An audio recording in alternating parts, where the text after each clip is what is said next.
क्या बात है पिताजी, आपको खाना पसंद नहीं आया क्या? आपका चेहरा देखकर तो ऐसा लग रहा है जैसे आपके खाना खाने की इच्छा ही खत्म हो गई हो। बात तो तुम्हारी एकदम सही है बहू, ये खाना देखकर तो मेरा मन ही हट गया, लेकिन इसमें तुम्हारी भी क्या गलती? तुम्हें आए हुए अभी जुम्मा 2 ही दिन तो हुए हैं। गलती तो तेरी सास शारदा की है। अब घर वालों की पसंद नापसंद बताने का काम तो इसका है ना, लेकिन अब तेरी सास को ही परवाह नहीं तो फिर तुझे क्या ही नाराजगी दिखानी। तो बाबूजी आप मुझे बताइए ना, आपके खाने ना खाने की जिम्मेदारी मेरी है। आप मुझे बताइए, अब से मैं आपके खाने पीने का ख्याल रखूंगी। अरे एक बार चक्कर तो देखिए, 2 सब्जियां, पूरी, हलवा, कितना कुछ है, लेकिन इनकी जान तो बस चटनी में ही अटकी पड़ी है। और सच कहूँ बहू, तो तू रह नहीं दे। अगर तूने इनकी ये फरमाइश पूरी कर दी ना तो तेरा भी जीना मुश्किल हो जाएगा, जैसा मेरा हो गया है। ओह, तो ये सब चटनी के बिना होने से हो रहा है। इसका मतलब बाबूजी को चटनी पसंद है। कोई बात नहीं बाबूजी, आप थोड़ी देर रुकिए, मैं जल्दी से चटनी बना कर लाती हूँ। कुछ ही देर में वो चटनी बना कर ले आती है। ये लीजिए बाबूजी, आपकी पसंद की चटनी। अब आप खाना खा लीजिए, फिर बताइए आपको खाना कैसा लगा। अब तू ये ना पूछे तो ही ठीक है बहू, सच में जैसी सास वैसी ही बहू ढूंढ कर लाई है। क्यों, ऐसा क्या हो गया बाबूजी? इस बूढ़े आदमी को एक चीज अपनी पसंद की मिल जाए तो इस बुढ़िया के सीने पर तो सांप लौटने लगते हैं। बुढ़िया होगी मेरी सौतन। ओफो बाबूजी, अब सस्पेंस मत रखिए और बताइए ना कहाँ कमी रह गई। मैं बताता हूँ सिमरन, कमी कहाँ है। दरअसल बाबूजी को मिक्सी में पीसी हुई चटनी नहीं, बल्कि सिलबट्टे पर पीसी हुई चटनी चाहिए। ओह, लेकिन बाबूजी सिलबट्टे पर तो मुझे चटनी पीसनी आती ही नहीं है। और इस बात से आखिर फर्क भी क्या पड़ता है कि चटनी कहाँ पीसी गई है? अरे मैं तो चटनी की शक्ल देखकर बता सकता हूँ कि चटनी मिक्सी में पीसी है या सिलबट्टे पर।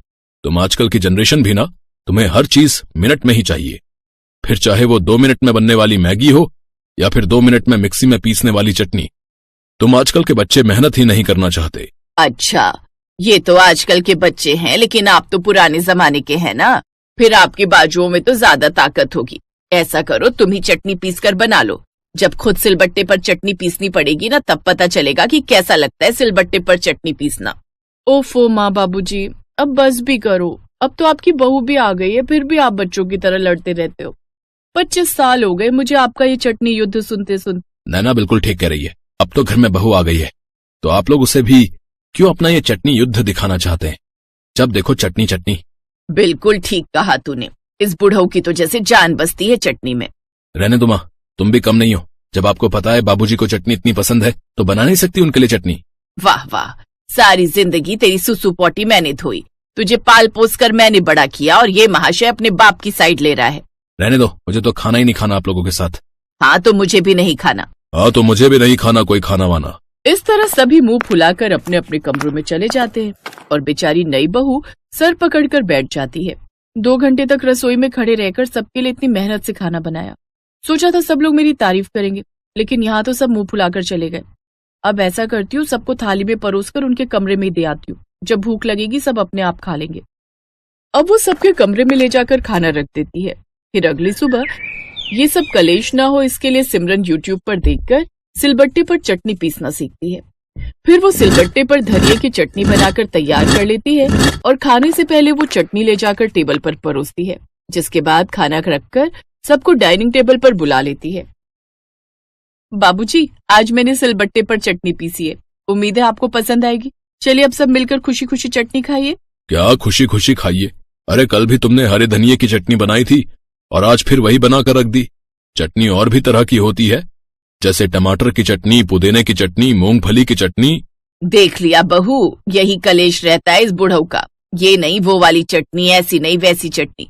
बड़ा मुश्किल है इस बुढ़ऊ को खुश करना। इसका नाम भले शरीफ राम है, लेकिन हरकतें इनकी बिल्कुल भी शरीफों वाली नहीं है। इसी तरह ससुर की सुई जाकर चटनी पर अटक जाती है, और वो भी रोज अलग अलग चटनी पर जाकर।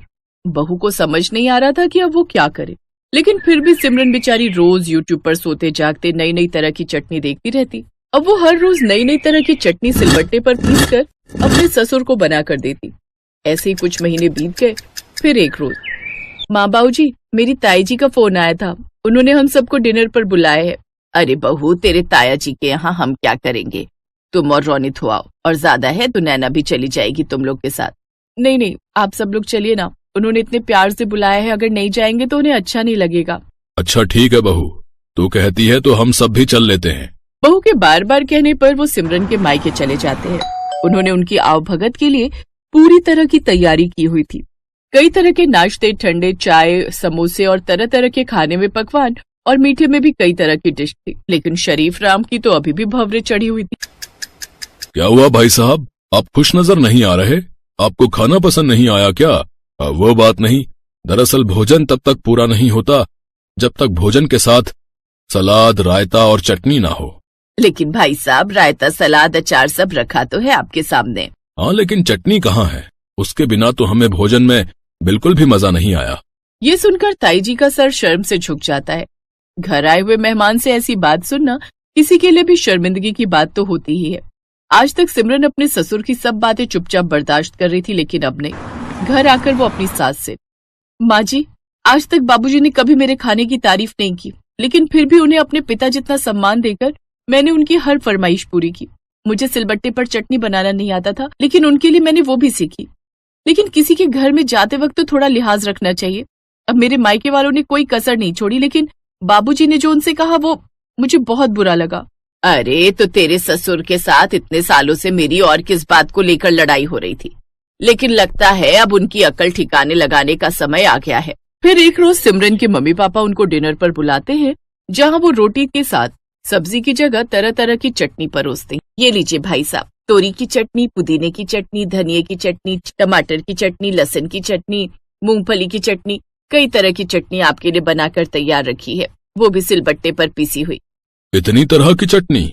हाँ, मैं नहीं चाहती थी जो गलती मेरी जेठानी ने की वो मुझसे भी हो, इसलिए आज आप सब्जी की जगह चटनी के साथ ही रोटी खाओ।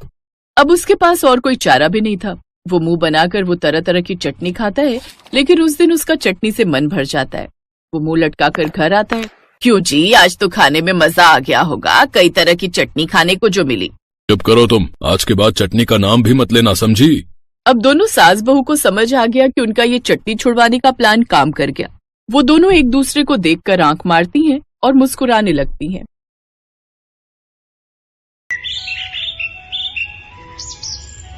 सुलेखा की शादी के 2 दिन बीत गए हैं। नया ससुराल उसे अच्छा लगने लगा है। इन 2 दिनों में उससे सभी ने प्यार से बात की है और उसका पति सुरेश तो उसके प्यार में दीवाना है। सुलेखा सपनों की जिंदगी जी रही है, लेकिन रात को उसका पति उससे कहता है, सुलेखा, आज 2 दिन हो गए हैं हमारी शादी को, तुमने अभी तक रसोई में कदम ही नहीं रखा।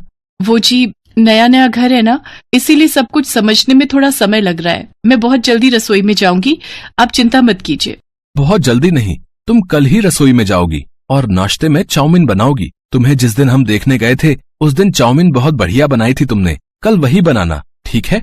ये सुनकर सुलेखा घबरा गई। वो मन ही मन सोचने लगी, अरे अब क्या बोलूं इन्हें क्या पता कि मुझे खाना बनाना ही नहीं आता। सुलेखा उसी दिन के बारे में सोचने लगी। असल में उसने खाना बनाना कभी सीखा ही नहीं था, लेकिन उसकी माँ ने उससे कहा, आज तुझे देखने लड़के वाले आ रहे हैं। वो लोग अगर खाना बनाने के बारे में पूछे तो बोलना कि तुझे सब कुछ बनाना आता है। ठीक है माँ। सुलेखा सज धज कर लड़के वालों के सामने बैठ गई। सुलेखा की माँ ने रेस्टोरेंट से खाना मंगाकर उनके सामने रख दिया। तब बिमला ने कहा, अरे बाप रे, इतना सारा खाना। हाँ जी, सब कुछ मेरी बेटी ने अपने हाथों से बनाया है, खाकर देखिए। रेस्टोरेंट का चाउमीन बहुत अच्छा था। चाउमीन खाकर सभी सुलेखा की बहुत तारीफ करने लगे। वाह, चाउमीन तो बहुत स्वादिष्ट है, मुझे चाउमीन बहुत पसंद है। हाँ बेटा, अब तुझे हर रोज चाउमीन खाने को मिलेगा, बस एक बार ये शादी हो जाए। और शादी हो भी गई। अब सुरेश चाउमीन खाने के लिए जिद करने लगा। अगले दिन सुबह सुलेखा नींद से उठी और उसकी जेठानी ने उससे कहा, सुलेखा, जल्दी से रसोई में जाओ और हमारे लिए चाउमीन बना कर लाओ, देवर जी कब से इंतजार कर रहे हैं। हाँ सुलेखा, जल्दी से चाउमीन बनाओ, पेट में चूहे दौड़ रहे हैं। सुलेखा पूरी तरह से घबरा गई। वो रसोई में चली गई और अपनी माँ को कॉल लगाया। क्या बात है बेटी, सुबह सुबह कॉल क्यों किया? सब कुछ ठीक तो है ना? नहीं माँ, गड़बड़ हो गई। ये लोग मुझे चाउमीन बनाने को कह रहे हैं। आपने उस दिन झूठ क्यों बोला था? झूठ नहीं बोलती तो तेरी शादी कैसे होती? तुझे खाना बनाना नहीं आता है, इस वजह से वो लोग तुझे कभी नहीं अपनाते। अब तो मैं भुगत रही हूँ ना माँ, अब मैं चाउमीन कैसे बनाऊँ, आप ही बताइए। बहुत आसान है बेटी, पहले पैकेट से चाउमीन को निकालकर पानी में उबाल ले, उसके बाद सब्जियों को तेल में फ्राई कर ले, उसके बाद। तभी वहाँ सुलेखा की सास आ गई। सुलेखा को फोन काट देना पड़ा। क्या बहू, चाउमीन बना रही हो ना? बनाओ बनाओ, मेरे मुंह में पानी आ गया है। क्या जबरदस्त चाउमीन बनाई थी तुमने उस दिन। धन्यवाद माँ जी, लेकिन क्या? तुम्हें कुछ मदद चाहिए क्या? नहीं नहीं, मदद की जरूरत नहीं है, मैं कर लूंगी। ठीक है बहू, अब जल्दी से बनाओ। ये कहकर बिमला चली गई। सुलेखा ने फोन की ओर देखा, फोन की बैटरी खत्म हो गई थी। अरे यार, ये भी कोई टाइम है बैटरी खत्म होने का। माँ ने क्या कहा था, चाउमीन को पानी में उबालना पड़ेगा। हाँ, मैं वही करती हूँ। सुलेखा के पसीने छूटने लगे, लेकिन सुलेखा ने हार नहीं मानी। उसने पैकेट से चाउमीन निकाली और उबलते हुए पानी में डाल दी। जब तक चाउमीन उबल रही है मैं सब्जी काट लेती हूँ, गाजर, बीन्स और प्याज। हाँ, इतना तो पता ही है मुझे। सुलेखा गाजर काटने के लिए तैयार हो गई। उसने एक हाथ में गाजर को पकड़ा और एक हाथ में चाकू को पकड़ा। वो जैसे ही गाजर को काटने गई, वैसे ही गाजर उसके हाथ से फिसल कर बर्तनों से टकरा गई। सारे बर्तन नीचे गिर गए। बर्तन गिरने की आवाज से बिमला और सावित्री वहां आ गई। क्या हुआ बहू, क्या हुआ? बर्तन कैसे गिर गए? तू ठीक तो है ना सुलेखा? हाँ दीदी, ठीक हूँ। वो माँ जी, बर्तन में हाथ लग गया था। आप चिंता मत कीजिए, आप लोग जाइए, मैं चाउमीन बनाकर लाती हूँ। बिमला और सावित्री चली गई। सुलेखा बहुत मुश्किल से गाजर काटने लगी। गाजर को उसने मोटा मोटा करके काट लिया। उसके बाद उसने उसी तरीके से बीन्स भी काट लिया। लेकिन उसके बाद जब वो प्याज काटने लगी, तब उसके तोते उड़ गए। प्याज काटने की वजह से उसकी आंखें जलने लगी। उसकी आंखों से आंसू गिरने लगे। ये क्या हो रहा है मेरे साथ? इससे अच्छा तो मैं शादी से पहले खाना बनाना सीख लेती। मुझे घर जाना है, माँ मुझे ले चलो। लेकिन अब रो के क्या फायदा, शादी तो हो गई है ना, काम तो करना ही होगा, खाना भी बनाना ही होगा। यही सब सोचकर सुलेखा फिर से चाउमीन बनाने में लग गई। प्याज काटने के बाद उसका ध्यान उबलते हुए चाउमीन पर गया। इतनी देर से उसने चाउमीन पर ध्यान ही नहीं दिया था। उसने देखा वो चाउमीन ज्यादा पक गया है। अरे ये क्या, ये चाउमीन तो चाउमीन जैसा रहा ही नहीं, ये तो खीर जैसा लग रहा है। हे भगवान, मैं किसी काम की नहीं हूँ, मेरा क्या होगा?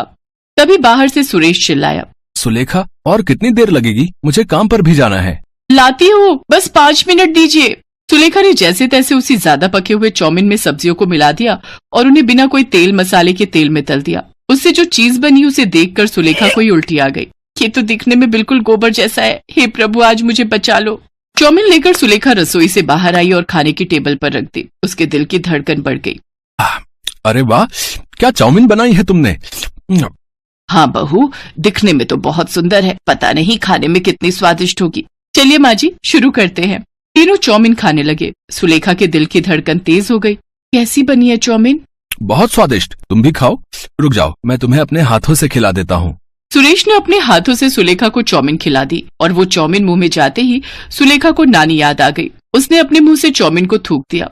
थू थू थू, ये तो बकवास है, कैसे खा रहे हो आप लोग? मुझे माफ कर दीजिए, मुझे चाउमीन बनानी नहीं आती, मुझे कुछ भी बनाना नहीं आता। माँ ने उस दिन झूठ बोला था ताकि मेरी शादी हो जाए, मुझे माफ कर दीजिए। अब तीनों हंस पड़े। हमें पता है बहू कि तुम्हें खाना बनाना नहीं आता है। क्या पता है? लेकिन कैसे पता चला? उस दिन तुम्हारे मायके से लौटते वक्त हमने डिनर के लिए एक रेस्टोरेंट से चाउमीन ले ली थी। खाने के बाद हमें बिल्कुल वैसा ही टेस्ट आया। तब हमें पता चला कि तुम्हें खाना बनाना नहीं आता है। तो फिर आपने मुझसे शादी क्यों की? बहू, खाना बनाना जरूरी होता है, लेकिन उसे शादी से पहले ही सीखना पड़ेगा, ये किसने कहा? शादी के बाद भी सीखा जा सकता है। तुम हमें बहुत पसंद आई थी सुलेखा, इसलिए हमने शादी के लिए हाँ बोल दिया था। आप लोग कितने अच्छे हो, मैं आज से ही खाना बनाना सीखूंगी। चलो सुलेखा, मैं तुम्हें सिखाऊंगी। सावित्री सुलेखा को खाना बनाना सिखाने लगी। कुछ ही दिनों में सुलेखा खाना बनाने में माहिर हो गई। सभी उससे बहुत प्यार करने लगे। वो बहुत स्वादिष्ट चाउमीन बनाने लगी और खुशी खुशी सबके साथ रहने लगी।